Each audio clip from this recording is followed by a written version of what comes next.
अगर देखा जाए तो पिछले साल से ही एक बात तो नोटिस की जा रही है कि जब जब भी रूस, भारत और चीन एक साथ मुलाकात करते हैं तब तब अमेरिका के लिए कोई बुरी खबर जरूर आती।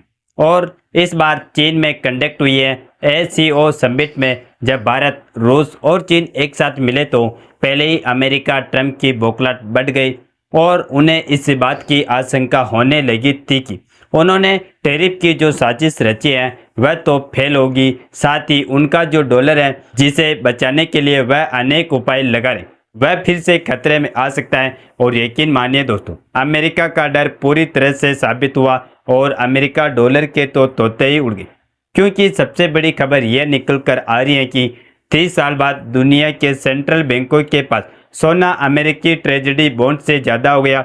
यानी अब दुनिया के बैंक डॉलर छोड़कर कागजी वादों से निकलकर सोने की असली ताकत की तरफ लौट रहे, क्योंकि एक और तो पुतिन ने चीन से सीधा प्रोटोकॉल ही तोड़ दिया और वहीं दूसरी ओर डिडोलराइजेशन की प्रक्रिया साफ साफ दिख रही है जिसमें दुनिया की सभी सेंट्रल बैंक अपना जलवा दिखा रही है।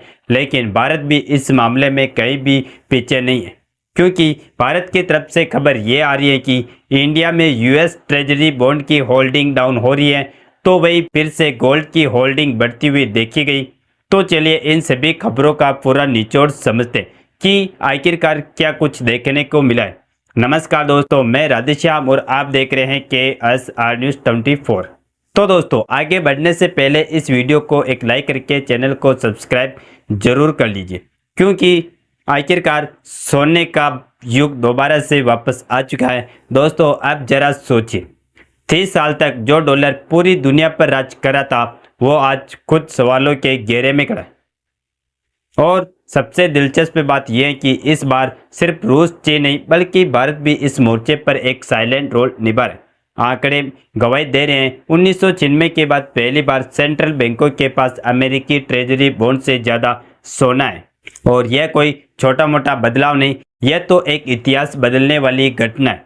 अब जरा पीछे चलते हैं। 2008 का फाइनेंशियल क्राइसिस याद है, तब पहली बार दुनिया ने महसूस किया कि डॉलर पर आंख मूंदकर भरोसा करना रिस्की है।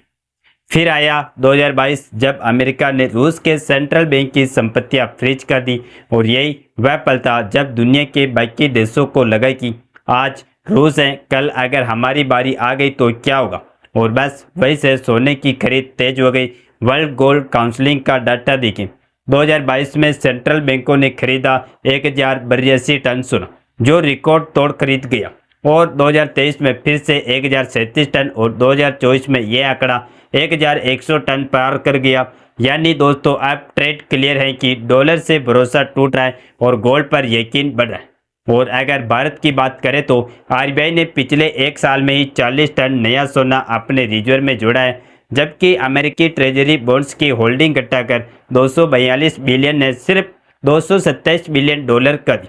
अब जरा सोचिए, एक बढ़ती हुई अर्थव्यवस्था जिसे सामान्यतः ज़्यादा अमेरिकी बॉन्ड रखने चाहिए थे, वह उल्टा उन्हें घटा रही और सोने की तरफ शिफ्ट हो रही। यानी इससे साफ है दोस्तों कि यह कोई छोटा कदम नहीं है, बल्कि भारत की लंबी रणनीति का हिस्सा है।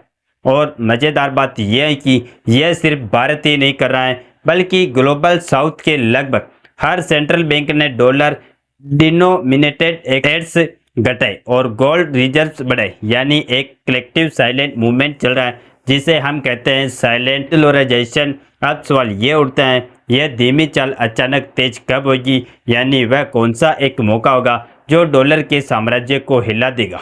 दोस्तों, जब हम कहते हैं कि सोने का युग वापस आ चुका है, तो यह कोई हवाई बातें नहीं, इसके पीछे ठोस तथ्य और ताज़ा आंकड़े। इंटरनेशनल मॉनेटरी फंड यानी IMF और वर्ल्ड गोल्ड काउंसिलिंग की रिपोर्ट बताती है कि दुनिया के सेंट्रल बैंकों ने 2022 से लगातार रिकॉर्ड मात्रा में सोना खरीदा है। सिर्फ साल 2022 में ही दुनिया के सेंट्रल बैंकों ने करीब 1136 टन गोल्ड खरीदा था, जो पिछले 55 सालों का सबसे बड़ा आंकड़ा था। 2023 में भी यही सिलसिला जारी रहा, खासकर रूस यूक्रेन युद्ध और अमेरिका चीन टेंशन के बीच। यानी साफ है कि अब दुनिया डॉलर पर भरोसा कम करिए और सोने को अपना असली सुरक्षा कवच मान रही है। और इसका सबसे बड़ा परिवर्तन हाल ही में देखने को मिला, जब उधर अमेरिका केवल ब्रिक्स से ही डरा था कि ब्रिक्स कंट्रीज आपस में मिलकर नई करेंसी और पेमेंट सिस्टम ना लॉन्च कर दें। लेकिन दूसरी ओर अब ऐसा लगता है कि एससीओ से भी अमेरिका को डरना होगा, क्योंकि गोल्ड और यूएस ट्रेजरी बॉन्ड को लेकर बड़े परिवर्तन की खबर तभी आई जब एससीओ समिट आगे बढ़ाई गई और रूस, भारत, चीन ने एक साथ हाथ मिलाए। फिलहाल इस समय बर्बाद हो रहा है अमेरिका का यूएस ट्रेजरी बॉन्ड। तो सबसे पहले यह समझते हैं कि यह होता है क्या।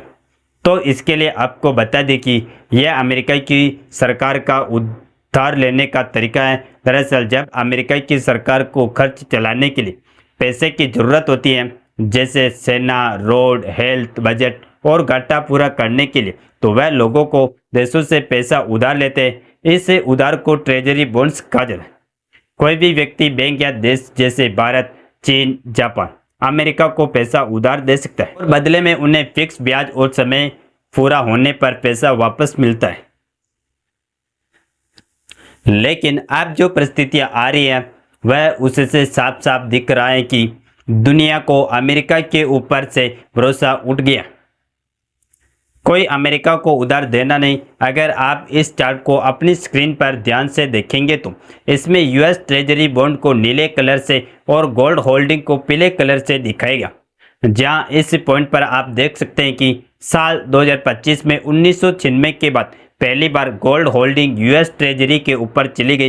क्योंकि गोल्ड बॉन्ड की बात की जाए तो इस पर देशों का भरोसा बढ़ रहा है। आपको बता दें कि यह सोने में निवेश करने का सरकारी तरीका है, लेकिन बिना असली सोना खरीदे। भारत में इसे सोवरन गोल्ड बॉन्ड यानी एसजीबी कहते हैं, जो भारतीय रिजर्व बैंक सरकार की तरफ से निकलता है। मान लीजिए आप सोने में निवेश करना चाहते हैं लेकिन घर में सोना रखने का रिस्क नहीं लेना चाहते, तो आप सरकार से गोल्ड बॉन्ड खरीद सकते हैं। जो भी पैसे आप लगाते हो उतने ग्राम सोने की कीमत के हिसाब से बॉन्ड मिल जाता है। और एक बात पश्चिमी देशों को हैरान करी है, जो ये है कि हाल ही में एससीओ समिट में पुतिन ने सीधा सीधा यूक्रेन युद्ध का ब्लैक नाटो और पश्चिमी देशों पर लगाया, जिससे वेस्टर्न को अब इस बात का एहसास हो रहा है कि ना तो ग्लोबल ट्रांजैक्शन में उनका दबदबा चलने वाला है और न ही दो देशों को आपस में भिड़ाकर हथियार बेचने की रणनीति काम आने वाली है। बाकी आपको क्या लगता है कि गोल्ड और ब्रिक्स करेंसी का दबदबा होगा या फिर डॉलर का दबदबा अभी भी रहने वाला है? अपनी राय कमेंट में जरूर बताएं और इस वीडियो को एक लाइक करके अपने मित्रों तक शेयर जरूर करें ताकि उन्हें भी जानकारी मिल सके। इसी तरह और भी नॉलेजेबल वीडियो देखने के लिए हमारे चैनल KSR न्यूज को सब्सक्राइब करके बेल आइकन को ऑल पर जरूर सेलेक्ट करें। जय श्री राम, जय हिंद, जय भारत।